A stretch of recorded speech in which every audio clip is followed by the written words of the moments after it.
परम मंगलमय प्रात प्रखलेश्वर अकारण करुणा वरुणालय भक्तवांछा कल्पतरु दरिद्र विनिंदित पीताम्बरधारी श्री बालकृष्ण लाल की वांगमयी शब्दमयी वाणीमयी प्रतिमूर्ति हम आप सबके मध्य में विराजमान श्रीमद् भागवत महापुराण एवं ठाकुर जी के मंगलमय भक्तों के चरित्रों से युक्त और ठाकुर जी को अति प्रिय श्री भक्तमाल, जिनके माध्यम से हम लोग 15 दिवसीय भगवत चर्चा का रसस्वादन लाभ श्री दत्त धाम में बैठ करके गोदावरी जी के पावन तट पर दत्त प्रभु का दर्शन करते हुए समस्त वैदिक जन सबके सानिध्य में ये मधुरतम उत्सव मना रहे हैं। यह हमारा परम सौभाग्य है।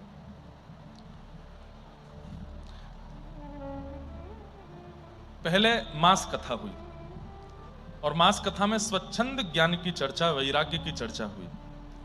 महाराज जी की इच्छा हुई कि एक बार हमको श्री जी का प्राकट्य सुनना है, तो गत वर्ष 7 दिन का श्री जी का चरित्र हुआ और अब श्री जी के आने के बाद और कोई आ ही नहीं रहे हैं दत्त धाम में, केवल रसिक जन आ रहे हैं। नंददास, कृष्णदास, सूरदास, कुंभन दास और आज हितरवंश महाप्रभु। सबके देखिए तिथियां भी बीच में पड़ रही हैं। श्रीमद् वल्लभाचार्य जी का प्राकट्य दिवस भी मध्य में आया, तब यहां नहीं थे, तब अहिल्यानगर में थे, लेकिन महाराष्ट्र में ही मानो जैसे सब रसिक जन आए हैं। और अब रसिक शेखर 1 तारीख को राधारमन लाल जी भी आ रहे हैं। बुद्ध पूर्णिमा श्री गोपाल भट्ट जी के प्यारे लाडले श्री राधारमन लाल जी का प्राकट्य दिवस भी। आप हर दिन उठा करके देख लीजिए, एक एक महापुरुष का प्रादुर्भाव। ये वैशाख की तिथियां कितनी पवित्र हैं, सब हुए। ठाकुर भी प्रकटे हैं। 30 तारीख को नृसिंह चतुर्दशी है। उस दिन नृसिंह भगवान खम्भ भेदन करके प्रकट हुए प्रहलाद जी के लिए। भक्त और भगवान सबरे इसी महीना में प्रकट हो रहे हैं, जिस समय पे हम लोग श्री दत्त धाम आए हैं। भक्तमाल जी की कथा में भाव आता है कि श्री नाभा जी ने सबसे पहले 24 अवतारों को प्रणाम किया, भगवान के 24 अवतारों को वंदन किया, और फिर 24 अवतारों को भजने वाले जितने भी भक्त हैं वो सब उनके चित्त में आते गए और उनकी वो रचना करते गए। लेकिन लिखते लिखते श्री नाभा जी के मन में आया, गुरुदेव वृंदावन के भक्त मेरे चित्त में क्यों नहीं आ रहे हैं? सब आ रहे हैं लेकिन व्रज के भक्तों का चिंतन नहीं हो रहा है। तब श्री अग्रदास जी महाराज कहते हैं, क्योंकि तुमने श्री जी का वंदन नहीं किया है। 24 अवतारों को वंदन किया तो जिनको भजा उनके सबरे उपासक आ रहे हैं, और श्री जी के उपासकों को जब तक नहीं बुलाओगे तब तक कैसे होगा? इसलिए पहले श्री जी को वंदन करो। और तब अग्रदास जी ने नाभा जी के लिए, मतलब चेला के लिए, गुरु जी ने श्री जी को प्रणाम किया। सुंदर पद है, 2 पंक्ति सुना देते हैं।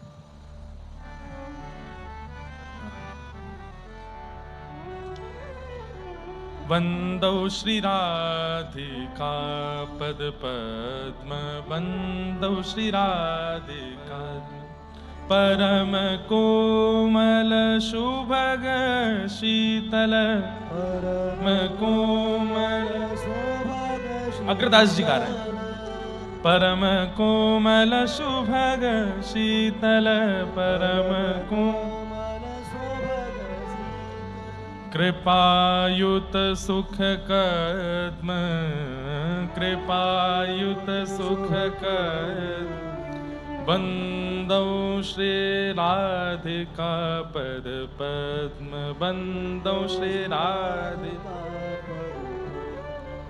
रसिक जन जीवन समूली, रसिक जन जीवन अग्रसर वस सदम वंदौ, अग्रसर वस सदम वंदौ, राधिका पद पद्म वंदौ, राधिका।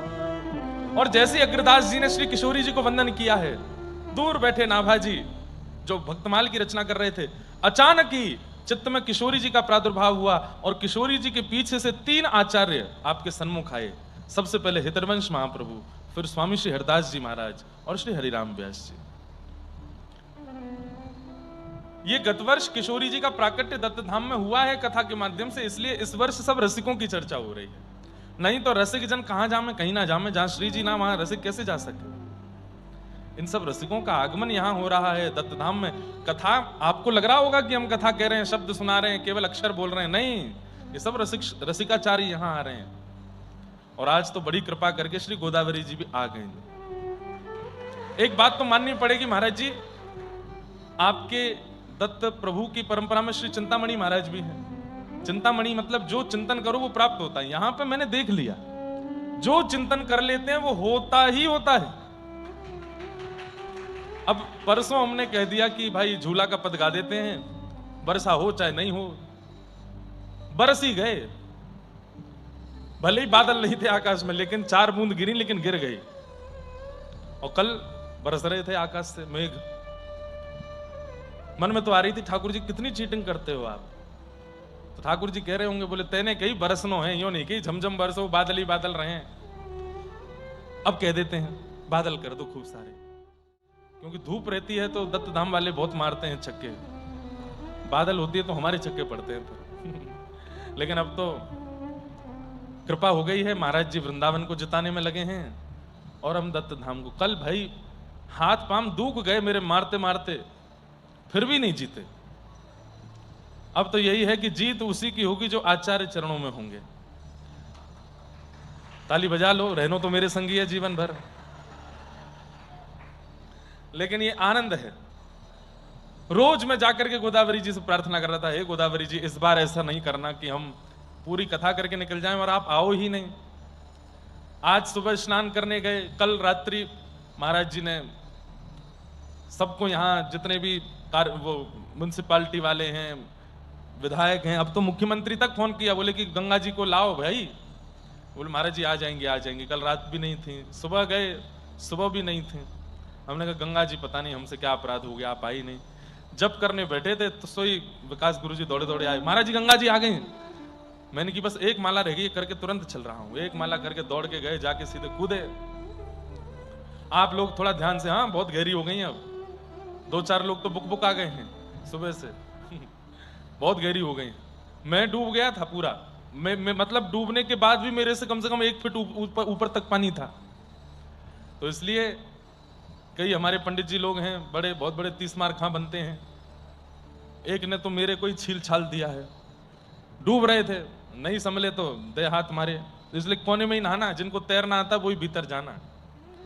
और अब कम से कम ये आनंद रहेगा। देखो कोई बात आ रही है जी।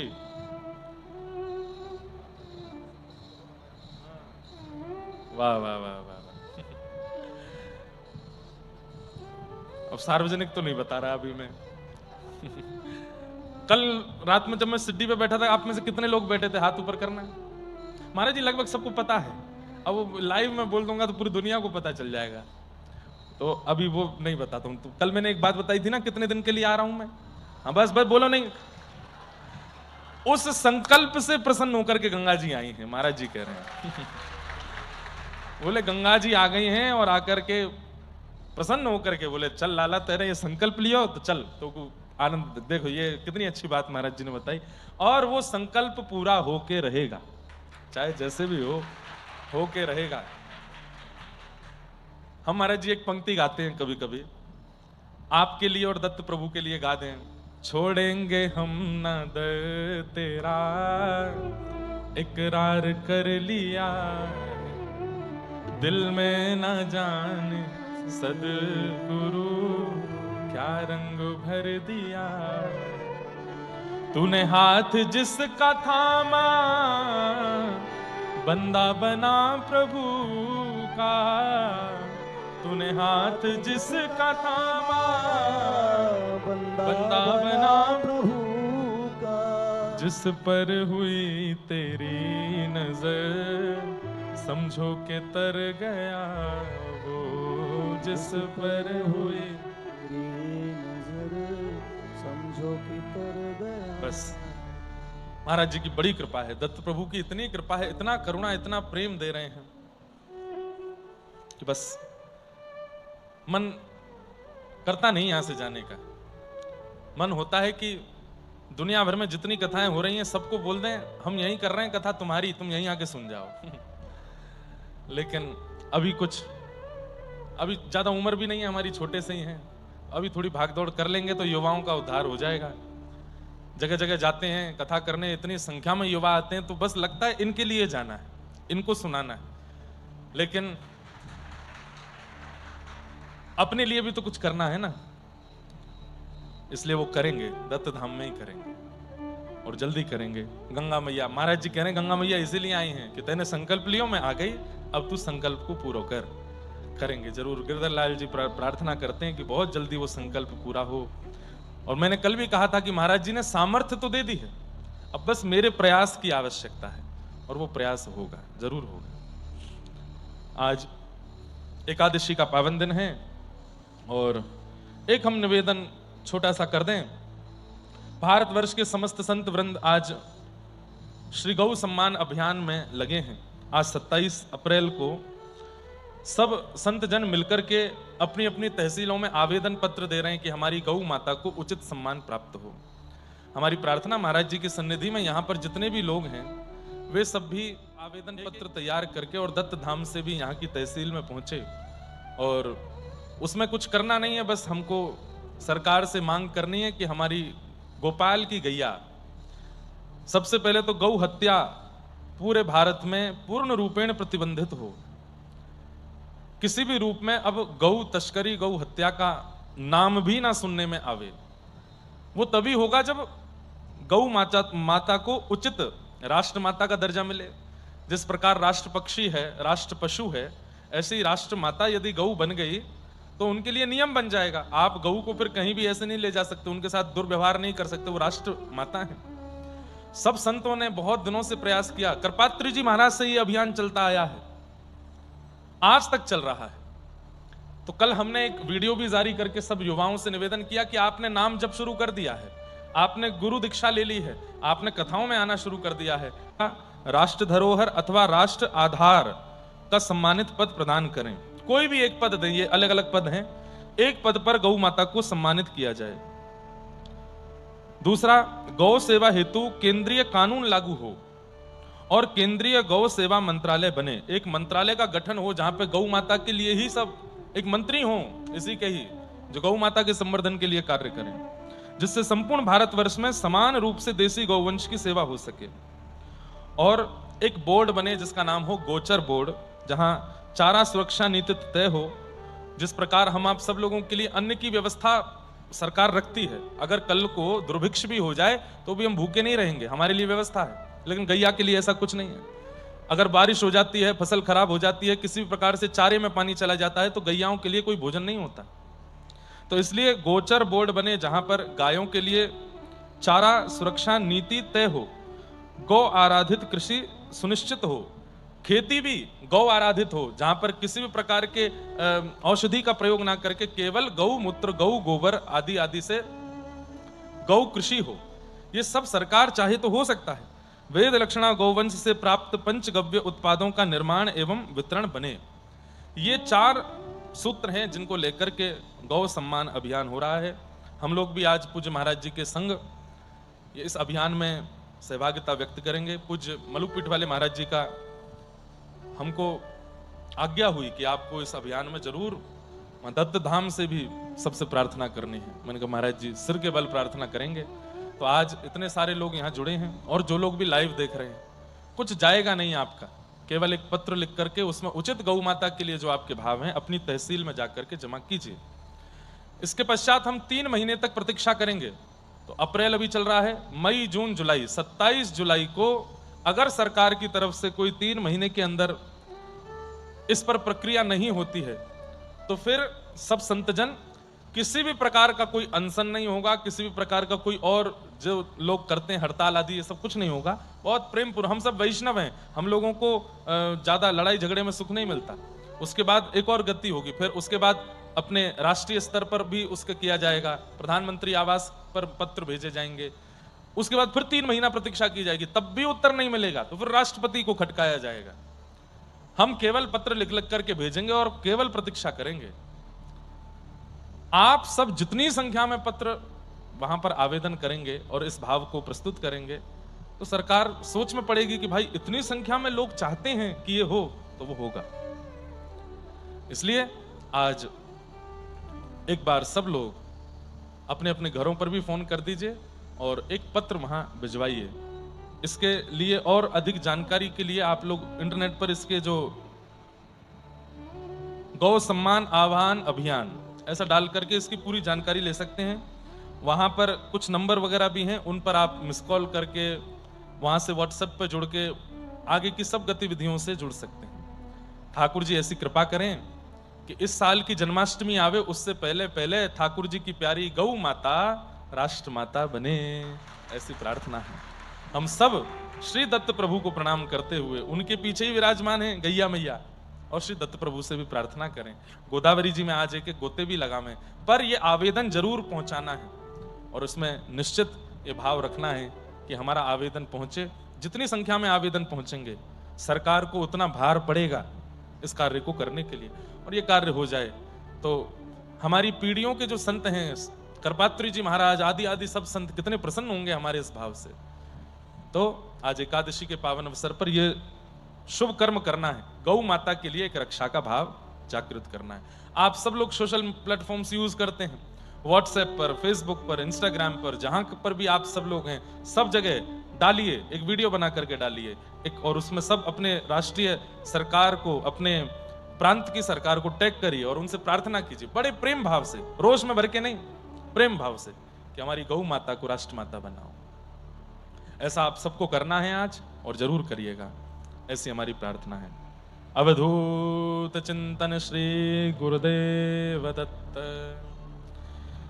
आज हितरिवंश महाप्रभु का भी चरित्र हम थोड़ा सा सुनेंगे। नंददास जी का चरित्र पहले विश्राम कर देते हैं। तो नंददास, कल हम लोगों ने बड़े प्रेम भाव से सुना कैसे नंददास जी पर कृपा उनके गुरुदेव की हुई।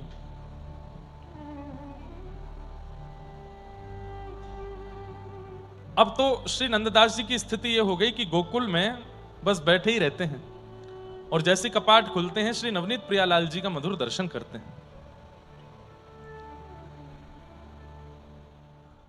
एक दिन सुबह सुबह का समय था, मंगला, और मंगला में गोसाई श्री विठल नाथ जी ने जैसे ही कपाट खोले हैं और कहा नंददास क्या अनुभव हो रहा है, क्या दिख रहा है, तभी दिखता है कि श्री नंददास जी को प्रत्यक्ष ठाकुर जी का अनुभव हो रहा है। पहले भी प्रत्यक्ष ठाकुर जी तो दिखे थे, लेकिन आज जिस रूप में दिख रहे हैं वो अद्भुत है। गोपाल लाल को मोद भरी जसुमत हुल रावत, गोपाल लाल को मोद भरी जसुमति हुल रावे। अब झांकी का दर्शन करो। हमारे नवनीत प्रियालाल जी जो हैं, एक बात कह दूं अगर आप लोग मानो तो, जिन किन्हीं के पास भी लड्डू गोपाल हैं, वैसे उनका नाम लड्डू गोपाल नहीं है, वो नवनीत प्रियालाल है। वो हाथ में लड्डू नहीं है, मक्खन है, वो माखन लाल है। अगर नवनीत प्रियालाल जी की सेवा आपके घर में विराज रही है, रोज पालना झुलाइए, नित्य पालना झूलते हैं। वो छोटे से हैं, उनको सिंहासन पर विराजमान करना चाहिए, उनके लिए आसन बनाना चाहिए, अच्छी बात है, पर एक छोटा पालना ले लीजिए और श्रृंगार के बाद बालभोग पवा करके ठाकुर जी को तुरंत पालना, चाहे 4 झोटे लगाओ, लेकिन नित्य ठाकुर जी को पलना झुलाना चाहिए। ये हमने आज ही पढ़ा है और ये परिपाटी स्थापित की श्रीमद वल्लभाचार्य महाप्रभु ने। बोले लड्डू गोपाल यदि घर में विराज रहे, नवनीत प्रियालाल यदि घर में विराज रहे, तो पलना रोज आना चाहिए ठाकुर जी का, नित्य पलना झूलते हैं, वो पलना में ही रहते हैं। श्री वल्लभाचार्य महाप्रभु जी के चरित्र में एक बात आती है कि आपके नवनीत प्रियालाल जी जब प्रारंभ का समय था, इतने ज्यादा वैष्णव नहीं थे, इतनी व्यवस्था भी नहीं थी, मंदिर भी सुव्यवस्थित नहीं था, तो आपने अपने ऊपर के ऊपर ना 2 छोड़ अपनी पत्नी को पकड़वाए और 2 छोड़ स्वयं पकड़े, उपरना का झूला बना के लाल जी को झूला झूलाते थे रोज। क्यों? ये छोटे से गोपाल जी हैं और ये इससे बड़े होंगे भी नहीं, ये छोटे ही रहेंगे। अब घुटमुन बालक कब चलता है? जब चलना नहीं सीखता तब तक बालक घुटमुन चलता है, और घुटमुन बालक को पलना ही झुलाना चाहिए। तो वो छोटे से लाला हैं, उनको नित्य पलना झुला।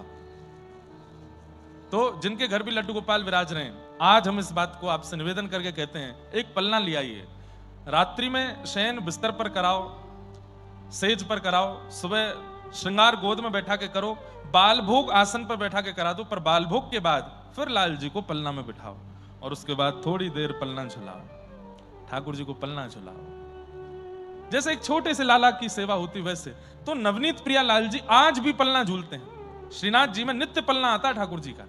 श्रीनाथ जी तो सहज विराजते हैं, नवनीत प्रिया लाल जी पलना में रहते हैं। नंददास जी ने दर्शन किया और पहले तो केवल गोपाल जी दिखे थे, लेकिन आज नंददास जी को यशोमती श्री यशोदा मैया भी दिख रही हैं और यशोदा मैया की गोद में लाला बैठे। अब यशोदा जी कैसे प्रेम कर रही हैं लाला को, ये नंददास जी को दिख रहा है। गुसाई श्री विठलनाथ जी उनके पद में सुन रहे हैं कि इनको दिख क्या रहा है। अब सुनो क्या कर रहे हैं। गोपाल लाल को मोद भरी यशोमती हुल रावे। हुल रावे मतलब ऐसी गोद में लेकर के यशोदा मैया हुलुलुलुलु, हाँ मेरो लाला, छोटो सो लाला, ऐसे कर रही हैं और ये नंददास जी को दिख रहा है।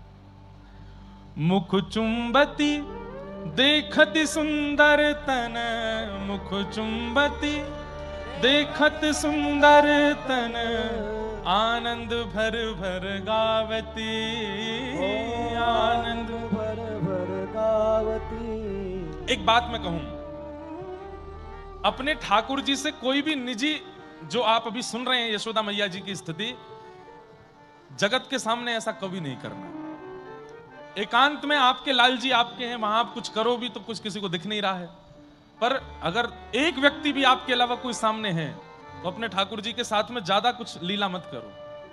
लेकिन एकांत में आप ठाकुर जी के साथ हो और ठाकुर जी कोई दिखावे के लिए नहीं, कोई भाव से नहीं, ठाकुर जी लगने लगे कि हाँ मेरी गोदी में आने चाहते हैं, वो मेरे ऊपर चढ़वे वारे हैं और बड़ा बहुत प्रेम आ रहा है, तो ऐसे हृदय से लगा लिया करो गोपाल जी को। यशोदा मैया क्या कर रही हैं।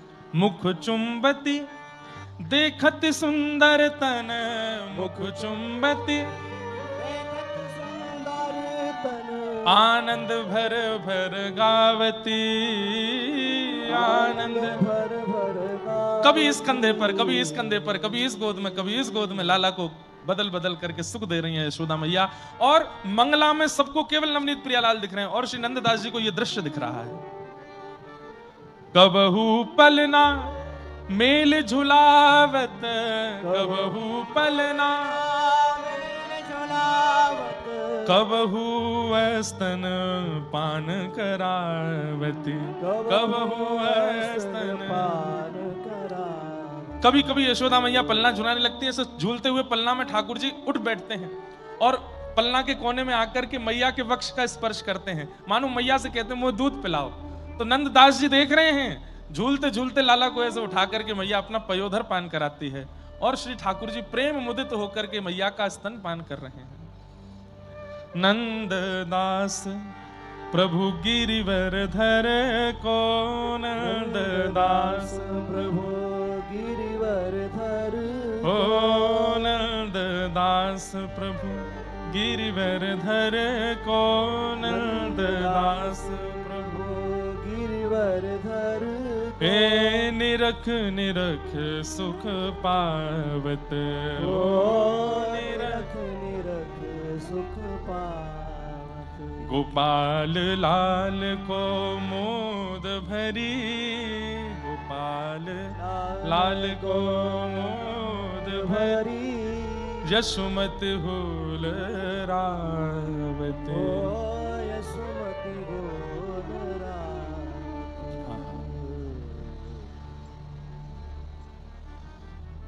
नंददास जी इस भाव को देख रहे हैं और श्री गुसाई विठलनाथ जी के नेत्र सजल हो रहे हैं। ये वही नंददास है, एक छत्रानी के पीछे बावला हो गया था और आज देखो ठाकुर जी की कैसी मधुर झांकी दिख रही है। बंधुओं, साधन से बहुत कुछ प्राप्त होता है, नियम से बहुत कुछ प्राप्त होता है, व्रत अनुष्ठान से बहुत कुछ प्राप्त होता है, लेकिन कई बार साधन ना भी किए जाएं, व्रत अनुष्ठान नियम ना भी किए जाएं, केवल गुरु आप पर रीझ जाए तो साधन का फल, अनुष्ठान का फल, नियम का फल, व्रत का फल सब गुरु की प्रसन्नता से प्राप्त हो जाता है। वो खुश हो जाएं बस आपसे। आपको देख के मुस्कुरा जाए, रीझ जाए गुरु आप पर, सब दे देता है। कुछ नहीं था नंददास जी के पास, लेकिन केवल गोसाई श्री विठलनाथ जी खुश हो गए इन पर, रीझ गए। और अब देखो वो दिख रहा है जो सोचा भी नहीं था, जो विचार भी नहीं आया था। इस प्रकार श्री नंददास जी नित्य दर्शन करते थे ठाकुर जी की मधुर झांकी का। आज गोसाई श्री विठलनाथ जी ने आपसे कहा चलो नंददास। बोले कहां? बोले तुम्हें दर्शन कराने ले चलते हैं गोवर्धन श्रीनाथ जी के। अभी तक गोकुल में थे, तो आप अपने गुरुदेव के साथ श्री गोवर्धन गए, और जैसे ही गोवर्धन पहुंचे गिरिराज जी में जाकर के आपने मधुर श्री गोवर्धन नाथ जी का दर्शन किया। उसी समय छीत स्वामी जी का एक पद आपके मन में झंकृत होने लगा। कल हम लोग छीत स्वामी जी का चरित्र सुनेंगे। कितने हो गए अभी तक? सूरदास, कृष्णदास, कुंभनदास, नंददास, अब 4 और बचे हैं। तो कल से जिनका चरित्र हम सुनेंगे श्री छीत स्वामी, छीतू पंडा उनका नाम था। उनका एक पद है बहुत सुंदर। जिस समय आप गोवर्धन पहुंचे थे उस समय गौचारण बेला हो रही थी। वो पद मुझे मिला नहीं है कि इस पद की पूर्ति की है फिर नंददास जी ने। और श्री छीत स्वामी जी का पद चल रहा है, आगे गाय पाछे गाय, आगे गाय पाछे गाय, आगे गाय पाछे गाय, आगे गाय पाछे गाय, इत गाय उत गाय, इत गाय उत गाय, गोविंद को गायन में,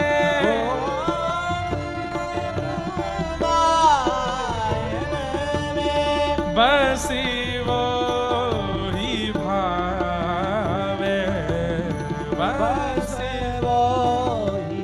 बिल्कुल यही झांकी दिख रही है। नंददास जी गोवर्धन पहुंचे हैं, सबको तो श्रीनाथ जी दिख रहे हैं, पर नंददास जी को दिख रहे हैं कि ये गैया चरा के आए हैं। गायों की खुर रज इनके मुख पर लगी है, कपोल पर लगी है, नासिका पर लगी है। बंधु ये कैसे हो सकता है? हम दत्त प्रभु को सब एक ही रूप में देखते हैं, लेकिन कोई एक ऐसा है जिस पर विशेष कृपा होती है, उसको दत्त प्रभु का कुछ अलग अनुभव होता है।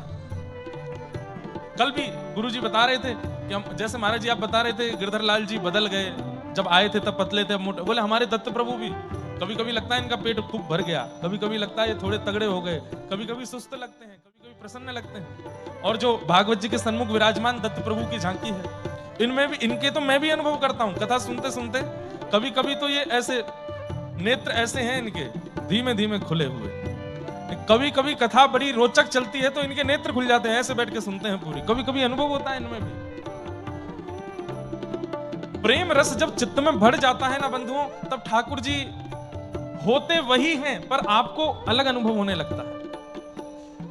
नंददास जी को क्या दर्शन हो रहा है? गोसाई विठलनाथ जी बोले कैसे लगे? बोले अरे गैया चरा के आए हैं, गौरज में सने हुए हैं ऊपर से नीचे तक, पूरे अंग अंग पे गौरज लगी हुई है। आगे गाय पाछे गाय, आगे गाय पाछे गाय, इत गाय उत गाय, इत गाय उत गाय, गोविंद को गायन में,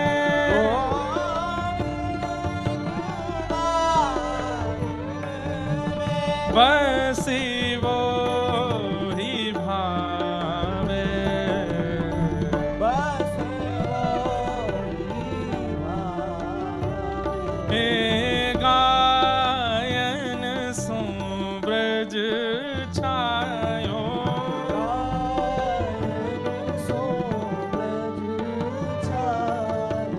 वैकुंठ बिसरायो,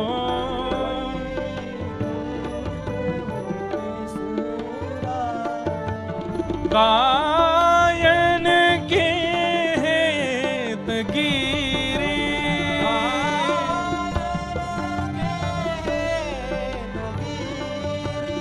गायन के हेत गिरी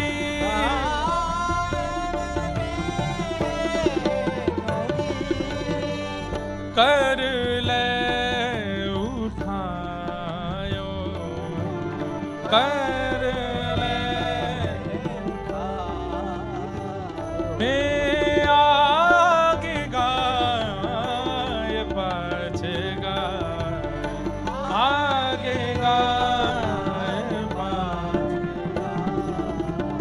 इत गाय उत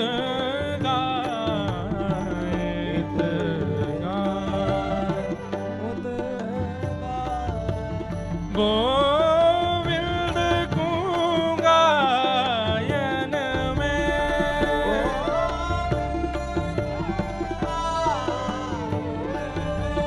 बसी वो ही भावे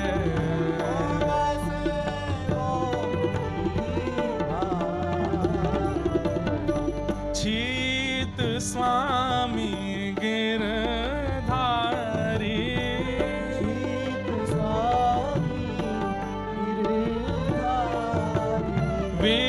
विठलेश वपुधारी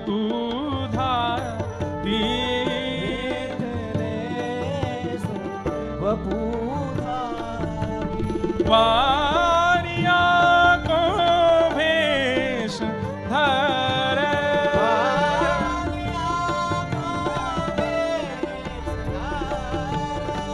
वारिया को भेष धरे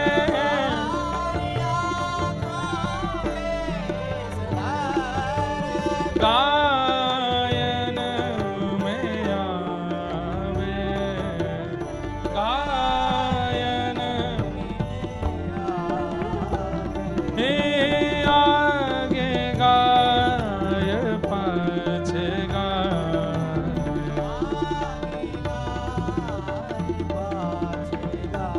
हे आगे गाय पाछे गाय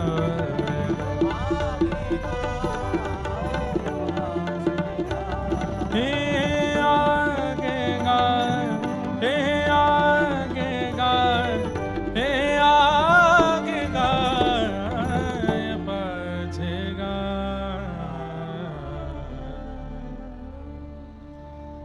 कभी आपके ठाकुर जी आपसे रूठ जाएं, क्या करोगे?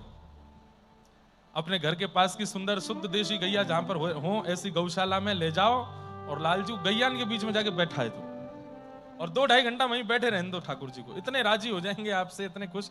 इतने आसानी से रीझने वाला कोई देवता है? घर का बालक रूठ जाए, उसको ले जाके गौशाला में बैठा दो और रूठ जाएगा। गोबर में बैठा दिया, गौमूत्र में बैठा दिया ले जाके। तो हमारे ठाकुर जी कैसे हैं?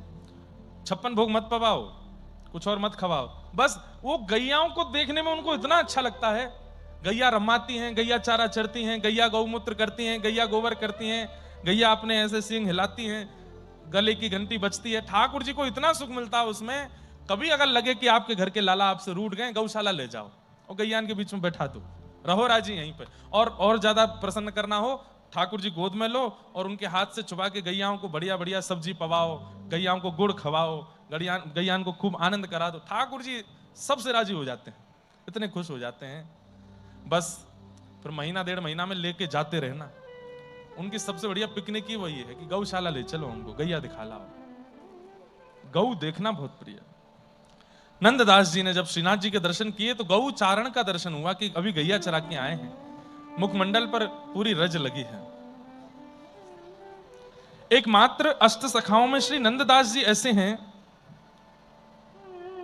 जिन्होंने गोवर्धन और गोकुल दोनों में निवास किया। 1 महीना आप गोकुल में रहते थे, वहां नवनीत प्रियालाल हैं, और 1 महीना आप गोवर्धन में रहते थे। ये 8 सखा नाथद्वार नहीं आए, जहां पे अभी श्रीनाथ जी विराज रहे हैं। 8 सखा ब्रज में ही रहे। इनके जावे के बाद श्रीनाथ जी उदयपुर के पास आए। तो नंददास जी के पद बड़े सुंदर। अकबर के दरबार में बड़े बड़े गवैया जाते और जाके कुछ ना कुछ गाते थे। एक नंददास जी की नित्य अमृतमयी वाणी सुनने वाली एक गायिका थी, उसका गायन अकबर को बहुत प्रिय लगता था। वो अकबर के दरबार में एक दिन नंददास जी का पद गा रही थी।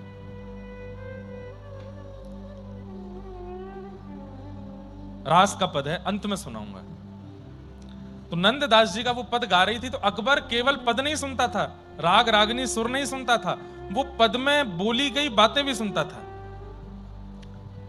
तो उस पद के अंत में आता है, रास में श्री राधे राधे मुरली में एही रट, नंददास गावे वहां निपट निकट। क्या कह रहे हैं? बोले रास में श्री राधे राधे मुरली में एही रट, नंददास गावे वहां निपट निकट। पद का अर्थ क्या है? बोले रास में जब ठाकुर जी वंशी बजा रहे हैं तो वंशी में राधा नाम की ध्वनि आ रही है, और इस प्रकार नंददास जी वहीं रास में बैठ करके, बिल्कुल निकट में बैठ करके इस समस्त रास का दर्शन कर रहे हैं और स्वयं भी नाच रहे हैं।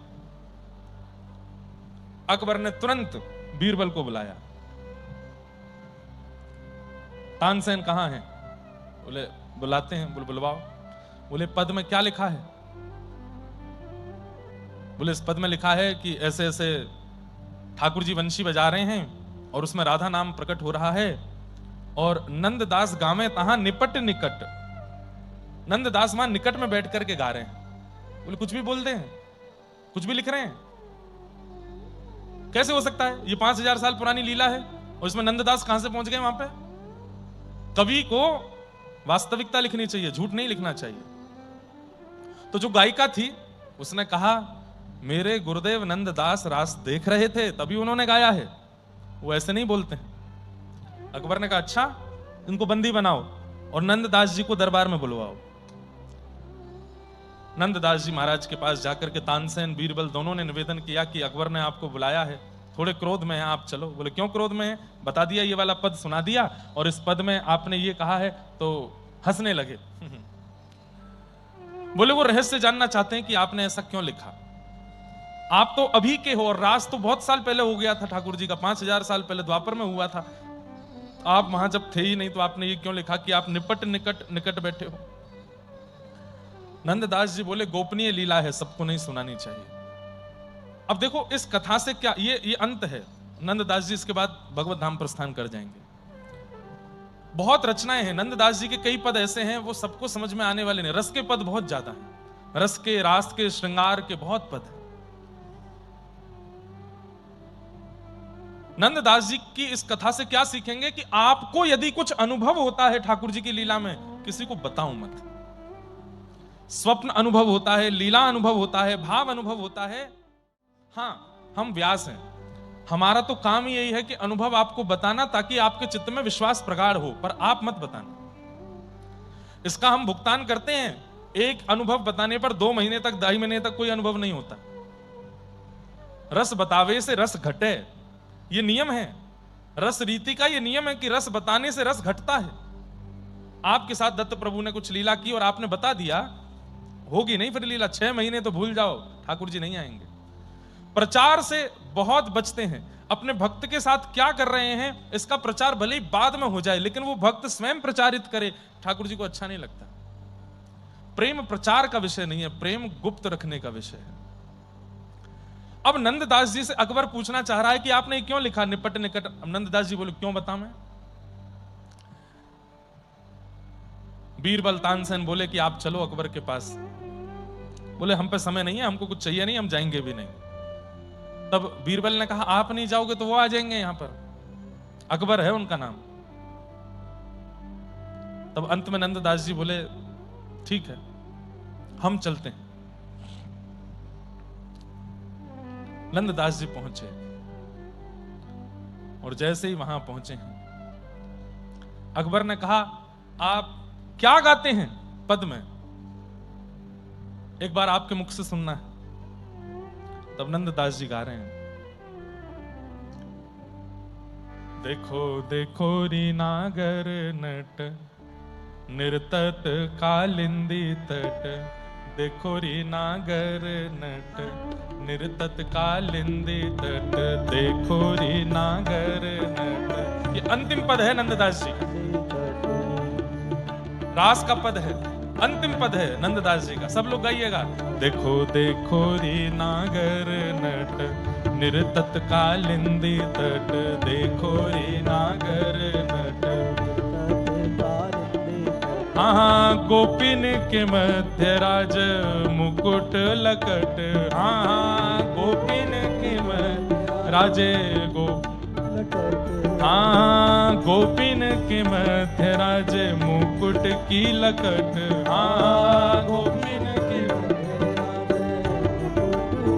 हो देखो देखो री नागर नट निरतत कालिंदी तट, देखो री देखो देखो री नागर नट निरतत कालिंदी तट। हाँ गोपिन के मध्य राज मुकुट लटक, हाँ। अब इस पद को सुनते सुनते ये बात मन में रखनी है कि नंददास जी ये देख करके गा रहे हैं। देखो देखो री नागर नट, नागर ठाकुर जी हैं, लेकिन नट का मतलब क्या होता है पता है? नट कहते हैं मंच पर आकर के प्रस्तुति करने वाले लोग जो आकर्षित करते हैं उनको नट कहा जाता है। एक प्रकार से कह दिया जाए तो क्या नट का क्या व्याख्यान करें? आकर्षक करने वाला, जिसको मंच पर देख करके सब आकर्षित हो जाते हैं, ऐसा उसको नट कहते हैं, एक प्रकार से एक्टर। लेकिन ठाकुर जी कौन है? नटवर, आकर्षित करने वालों में भी सर्वश्रेष्ठ हैं। देखो देखो री नागर नट निर्तत कालिंदी तट, यमुना के तट पर नाच रहे हैं। गोपिन के मध्य राजे मुकुट की लटक, मुकुट ऐसे नीचे झुका हुआ है और मध्य मंद ठाकुर जी नृत्य कर रहे हैं गोपियों के मध्य में, और श्री नंददास जी उसका दर्शन कर रहे हैं। देखो देखो री नागर नट निरतत कालिंदी तट, आज गोपिन के मध्य राज मुकुट लटक, आज हे देखो देखो री नागर नट निरतत कालिंदी तट, देखो देखो री नागर नट निरतत कालिंदी तट। और नेत्र बंद करके सुनो, अनुभव करो कैसे नाच रहे ठाकुर जी। एकादशी आज हितरवंश महाप्रभु का प्राकट्य दिवस है, गोदावरी जी आई हैं, इन्हीं के तट पे ही नाच रहे हैं ठाकुर जी। और कैसे लग रहे हैं? काछनी किंकिनी कटी पीतांबर की, काछनी किंकिनी कटी पीतांबर, काछनी किंकिनी कटी पीतांबर की, काछनी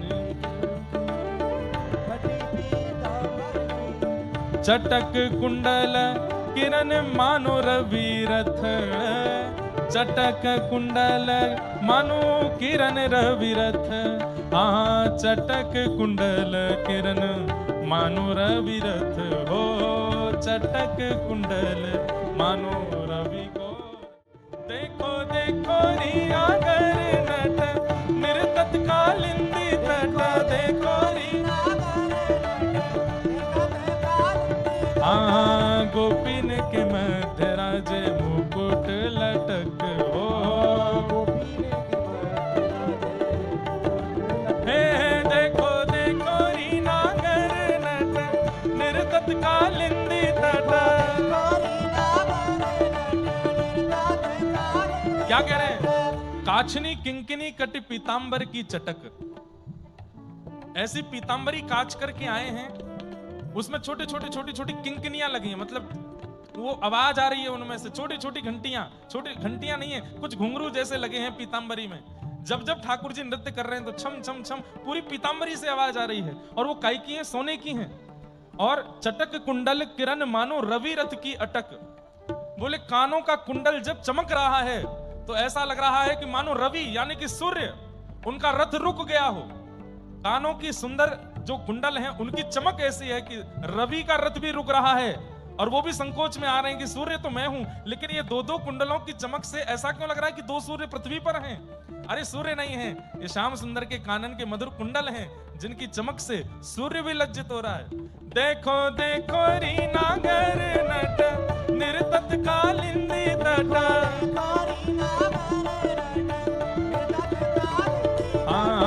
गोपिन के मध्य राज मुकुट लटक हो,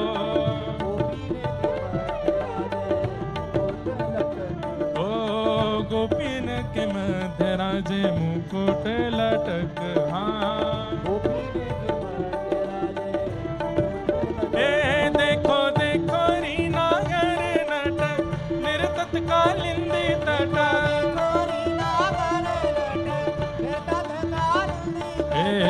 तत थई ताता थई शब्द उद्घट हैं, तत थई ताता थई।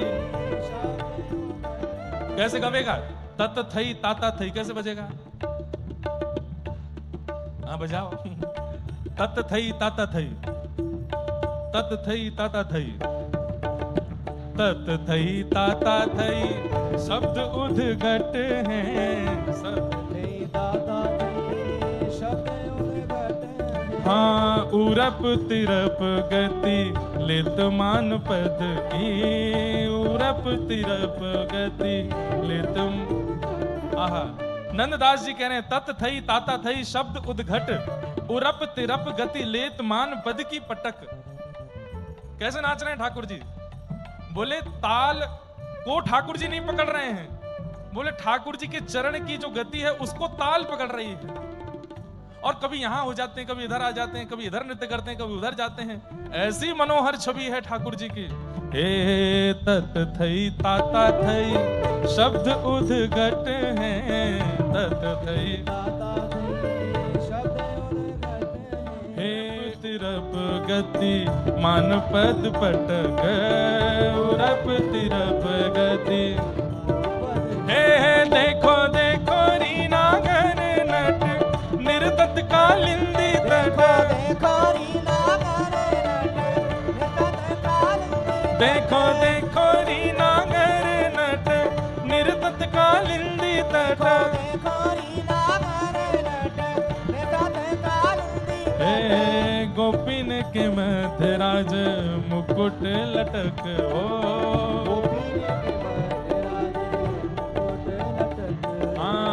गोपिन के मध्य राज मुकुट लटक हो, गोपिन के मध्य राज मुकुट लटक। हे देखो देखो रीना गर नट निर्तत कालिंदी तट, देखो रीना गर नट। बोला रास राशेश्वर भगवान की।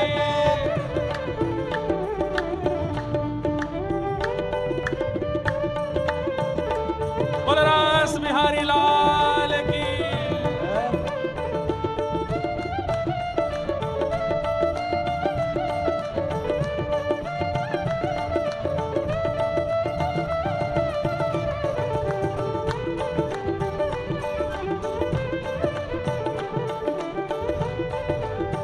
श्री राधा वल्लभ लाल की।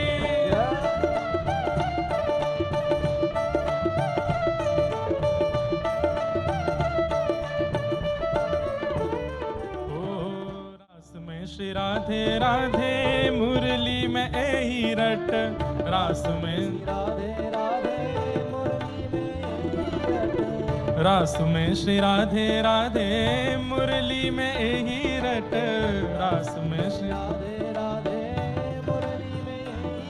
ओ नंददास गावे ताहा निपट निकट, हो नंददास गावे निपट निकट, प्यारे नंददास गावे ताहा निपट निकट, हो नंददास गावे ताहा निपट निकट। हो देखो देखो री कालिंदी तट निर्तट कालिंदी, देखो देखो री नागर नट,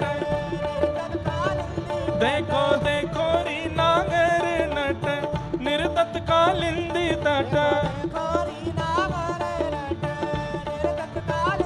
ओ गोपिन के मध्य राज मुकुट लटक, हो गोपिन गोपिन के मध्य राजे मुकुट की लटक हो, गोपिन के मध्य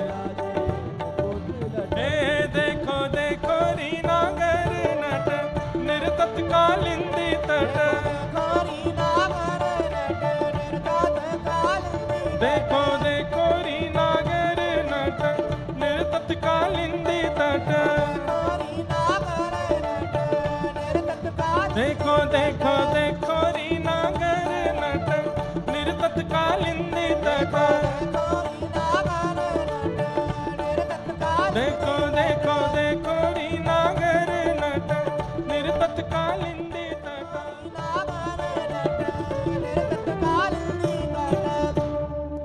बोल रास रासेश्वर भगवान की। नंददास जी ने ये पद गाया, राजा झूम तो गया, लेकिन मैं यही तो पूछना चाह रहा हूं, आपने ये क्यों कहा नंददास गावे तहां निपट निकट? आपने कहा ये सबको बताने वाली बातें नहीं हैं, ये मेरा अंतरंग विषय है। दौड़ करके अकबर रूप मंजरी नाम की दासी थी नंददास जी की, जो पहले गा रही थी, उसके पास जाकर के बोले तुम्हारे गुरु नंददास आ गए हैं, वो मुझे बता नहीं रहे, मैं उनसे हट पूर्वक पूछना नहीं चाहता हूं, तुमसे कह रहा हूं तुम बता दो मुझे, नहीं तो मुझे कोई और तरीका उनके साथ करना पड़ेगा। अगर अपने गुरु के प्रति पूर्ण श्रद्धा रखती हो तो उन पर कोई आंच ना आवे, तुम बता दो ये ऐसा क्यों कह रहे हैं? नंददास गावे तहां निपट निकट। रूप मंजरी ने तुरंत नेत्रबंद की और वहीं पर अपनी श्वास त्याग दी, प्राण त्याग दिए वहीं पर ही। क्यों? अंतरंग भाव है। अकबर इतना योग्य नहीं कि उसको इतनी गूढ़ बात बता दी जाए। वैद्य आए, रूप मंजरी को देखा तो वो तो प्राण निकल गए, लौट करके बाहर गया, नंददास जी से जाकर के बोला तुम्हारी शिष्या रूप मंजरी, उससे मैं पूछने गया, उसके तो प्राण निकल गए। नंददास जी मुझे बहुत व्याकुलता हो रही है, मैं बहुत तड़प रहा हूं इस बात को जानने के लिए, और मुझे फिर कोई और तरीका अपनाना पड़ेगा। ये क्या कह रहे हैं आप? जब आप निकट नहीं थे तो आपने क्यों कहा कि आपने निकट से देखा है उस रास को? नंददास जी मंद मंद मुस्काए और नेत्र बंद करके अपने ठाकुर जी का स्मरण किया, और श्री नंददास जी ने भी वहीं प्राण त्याग दिए। अकबर को बताया ही नहीं कि निपट निकट कैसे पहुंचे। शोकातुर हो गया पूरा ब्रजमंडल जब पता चला कि महाकवि श्री नंददास इस प्रकार राजा के सन्मुख प्राण त्याग दिए, उनका शव लाया गया। गोसाई श्री विठलनाथ जी बड़े भावुक हो गए। आज तो नवनीत प्रियालाल ठाकुर जी भी भावुक हैं, मंदिर के लाला भी भावुक हैं कि मेरे प्रिय नंददास चले गए, और मेरे सन्मुख जाना चाहिए था, कहीं और चले गए। तब सबने गोसाई श्री विठलनाथ जी से पूछा कि ऐसा क्यों हुआ, क्या बात थी? बोले अपने चित्त की बात किसी को बतानी नहीं चाहिए। ठाकुर जी से रसिक प्रीतम हित चित्त की बातें और काऊ सो मत कहिए, बस गिरधारी जी सो कहिए। नंददास जानते थे कि ये जबरदस्ती बैठा करके पूछेगा, अभी तो केवल इसका भाव पूछेगा, अन्य पदों में मैंने और भी भाव कहे, फिर सबके बारे में पूछेगा। इसको पता चल जाएगा कि मुझे ठाकुर जी का अनुभव होता है, तो फिर ये भी कहेगा मैं तुम्हारे हाथ पैरों में हथकड़ी बांध रहा हूं, मुझे भी दर्शन कराओ। बात बहुत आगे तक जाएगी, अपने चित्त की बात इसको बतानी नहीं है, इसलिए नंददास जी ने प्राण त्याग दिए। हम लोगों को देखो, हमारे साथ कुछ नहीं होता तो हम दुनिया भर की बातें बना बना के लोगों में बोल देते हैं, हमारे संग ये अनुभव हुआ, ये अनुभव हुआ, ऐसा हुआ, ऐसा हुआ। नहीं बताना है। नंददास जी के चरित्र का अंत यही बता करके जा रहा है कि ठाकुर जी की नित्य लीला का अनुभव करना चाहते हो तो उसको कभी बहुत हो जाए तो केवल गुरु से कह सकते हो और किसी से नहीं। अगर किसी पत्नी को हो रही है तो पति को भी ना बतावे, पति को होती है तो पत्नी को ना बतावे, बच्चों को होती है तो माता पिता को ना बतावे, माता पिता को तो बच्चों को नहीं बतावे, मित्र यार दोस्त किसी को नहीं बताना है। जो अनुभव होता है अपने तक रखो, प्रसन्न रहो, फूलो मत उसमें। नंददास जी बोले प्राण त्यागना मंजूर है, लेकिन अकबर को यह नहीं बताएंगे कि हमको ठाकुर जी की लीला कैसे दिखती है। और मोहन पिय की मुस्कनी